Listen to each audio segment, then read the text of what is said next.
Hello, hello. I am Dr. Sheena. This is Topic Tuesday. Hey. And we are talking about, we're still part of the series, Rebuilding Connection in Your Relationship. And today is about healing the inner critic. So if you know someone who criticizes themselves a lot, who speaks very negative about themselves, then please share this and welcome them into share this video so they can hear some tips about this. So again, we're talking about healing the inner critic. This is Topic Tuesday, and I am Dr. Sheena. Very nice to be here and to see everyone. Very nice. So I'll just wait a few moments as people join live and get on here.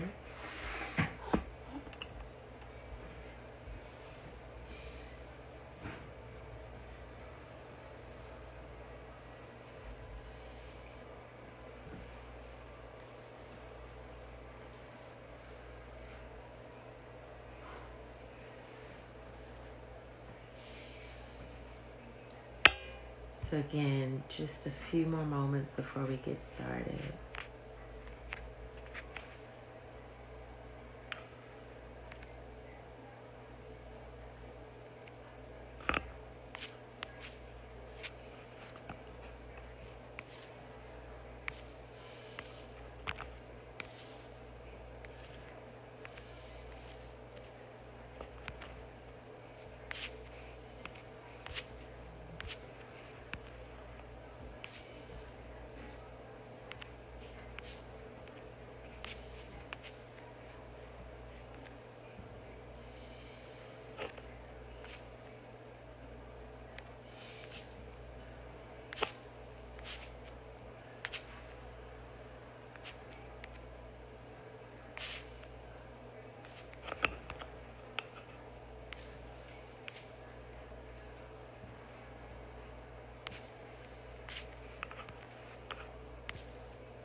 All right, I'll wait a few more moments and then we'll get started for Topic Tuesday. Hello, hi, this is Topic Tuesday. We're talking about healing the inner voice, the inner criticism that a lot of us have. So I'll wait a few more moments and then we'll get started. I am Dr. Sheena. Very nice to meet you.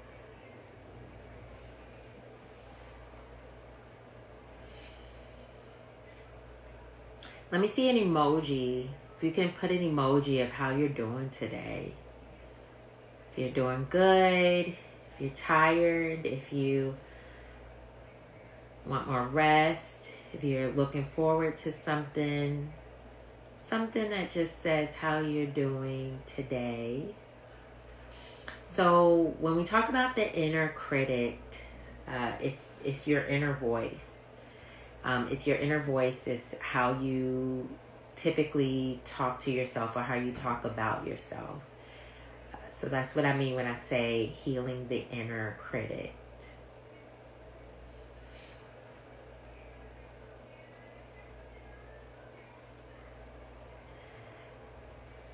So a question I want you to think about is your inner voice, is it usually very critical?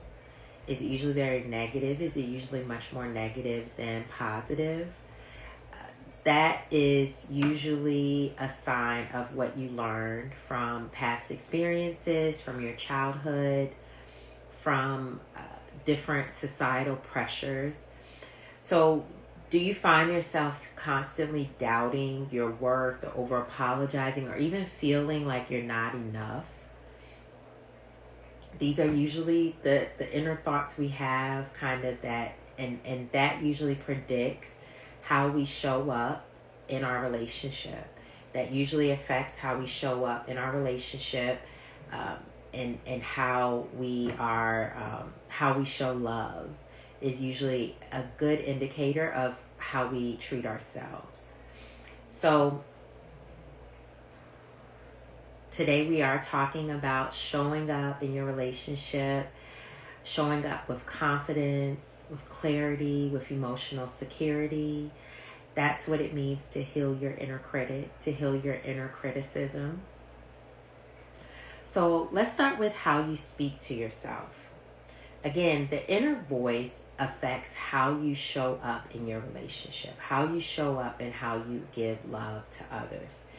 Is your inner voice pretty loud and usually telling yourself all the reasons and all the things wrong that you do? Is your inner voice usually pretty loud and again criticizing you? Is it usually pretty much kind of telling you how you're negative and reminding you of all the things that you couldn't get right? There's a saying, I think it's actually a biblical scripture, but the way a man thinketh, so is he. And that's, I like to tell my clients and share that with my clients, is how you think about yourself really truly reflects how you engage with others.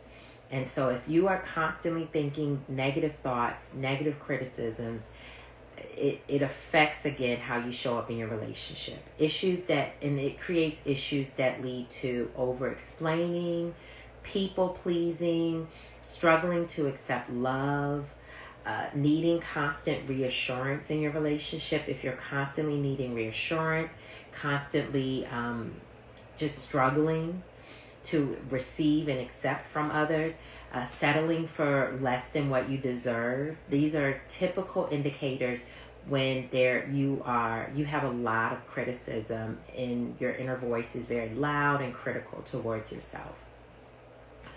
So my question for you is, do you struggle with negative self-talk? And you may not have realized you've done this. So I like to really kind of highlight and bring awareness to how it's very, very common.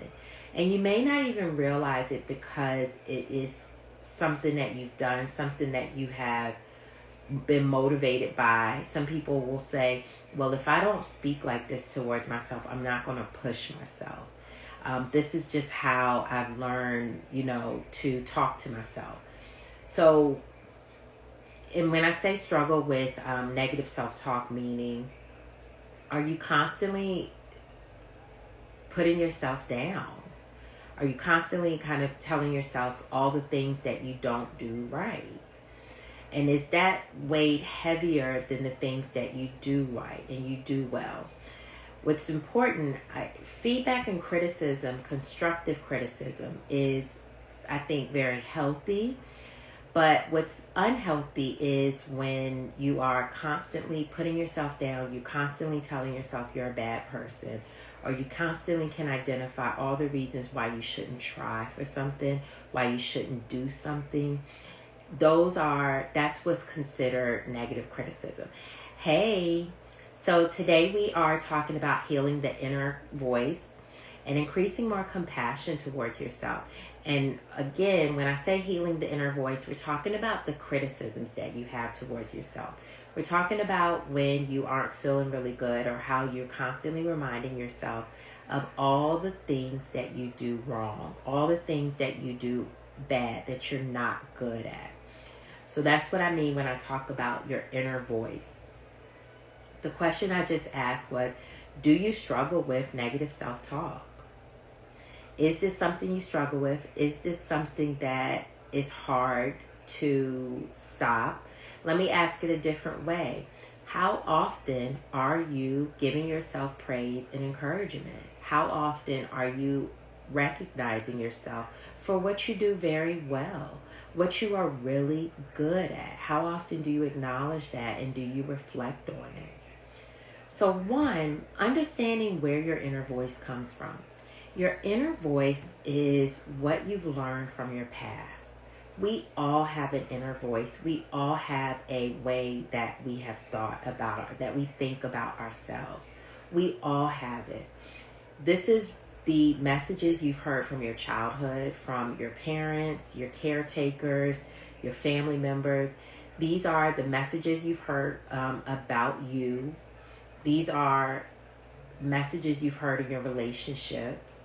If you've been in relationships and maybe your significant other was talked down to you or didn't respect you, these are messages you've heard from them. These are experiences you've had. Maybe they were not very loving, or maybe they would criticize everything you did. They weren't trusting of you for different reasons we don't want to go into.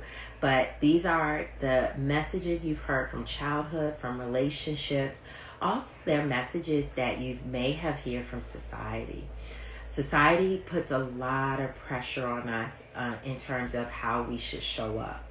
So that's what these messages are from. Examples are, I'm not lovable.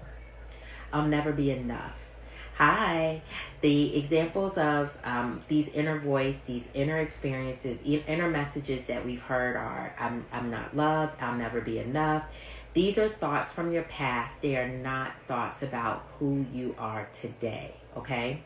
So keep that in mind when you are thinking about as you become aware of these inner thoughts. These are not a representation of who you are today. And especially if you're looking at this video, you are doing the work. You are at least showing up, at least trying to better yourself and understand yourself better, that you are even checking out a video that's talking about healing your inner criticism, healing your inner voice.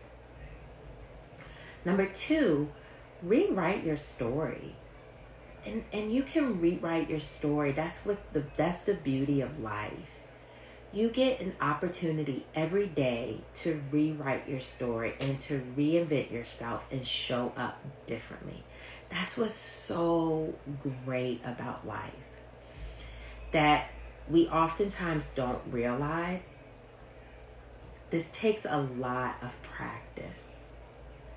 And I don't mean like one time you watch this video and you are going to experience this and feel so much better. I'm not saying that. What I'm talking about is rewriting. You are constantly reframing your thoughts. When you have these negative thoughts and negative criticisms that come up, you are pausing, you are recognizing them, and you are saying it differently. You are talking about yourself in a different way. You are encouraging yourself. You are building yourself up. Listen, if you don't learn if you don't learn this now, it just makes it harder the older you get to learn this muscle. Just like working out.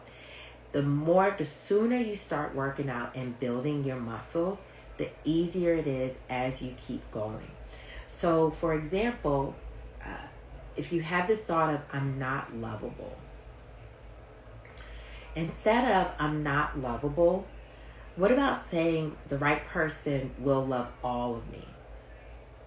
The right person will accept me. This is called self-compassion. This is, I believe in myself. I'm taking a risk. I'm betting on myself. I'm encouraging myself. Instead of I'll never be enough, how about I am enough and my spouse accepts me and loves all of me? Again, in your relationship, these are easy thoughts that come up, especially when you've been hurt, when you have been taken advantage of, when you have experienced a lot of rejection. I get that it's hard to always be positive. I do understand that.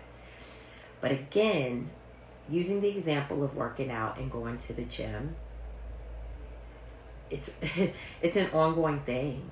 You constantly, as hard as it is to sometimes get up and get out of the bed and go for a workout, You constantly have to do it to build this muscle, because criticism, rejection is all a part of life, but you don't have to contribute and add to it.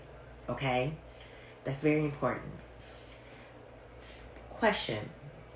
Another question here. What do you need? I want you to think about, what do you need to feel supported? What is it that you need to help you to feel more support, to feel more love, to feel more cared for? Think about that. Of course, you don't have to answer it right now, but really think about what helps you to feel better, to thrive, what helps you to keep moving forward and keep pushing and keep showing up. And finally, self-worth, okay? Again, this kind of goes along with rewriting your story, but this is more so really highlighting all of the things you are good at. Highlighting all the things you do very well. I'm good at this task. I'm good at talking to people. And I've heard people say, well, this doesn't feel good. This feels fake. Well, going to the gym, sometimes when I go to the gym, I never feel like it. And I love working out. I don't always feel like it when I wake up in the morning. I don't always feel excited to go lift weights or to go run. It feels weird. It feels forced. It's like, gosh, I have to do this again. So we can't always go by how we're feeling in that moment, because as we know, feelings come and feelings go. So as you are building yourself up and you are improving your self-worth and working on it, by doing that, you are acknowledging, at least daily, acknowledge one thing you are good at. One thing you deserve. Again, I'm good at, and you fill in the blank. I'm really good at running. I'm really good. And it doesn't have to be like I'm good at writing a book and publishing it. It doesn't have to be something that big. It's something small and simple as, I'm good at running. I'm really good at posting on Instagram. Or I'm really good at making people laugh, and giving people comedic relief. Also, what you deserve. I deserve love. I deserve happiness. I deserve good things. Remind yourself again of the things you are good at. The world already reminds you of what we're not good at. Society puts pressure on us. So it's important for us to remind ourselves of what we are good at, and on a regular daily basis. Okay? That is all that I have for today. And we are going to continue the series. I'm here, Topic Tuesday, every Tuesday at 12:30. Check me out live on Instagram. If you would like to see this full video, it is on YouTube. So please follow my YouTube channel. And I look forward to seeing you all next week. Again, I'm Dr. Sheena. If you would like to get in touch with me, you can check out my website, mendingheartstogether.com. Okay? Bye.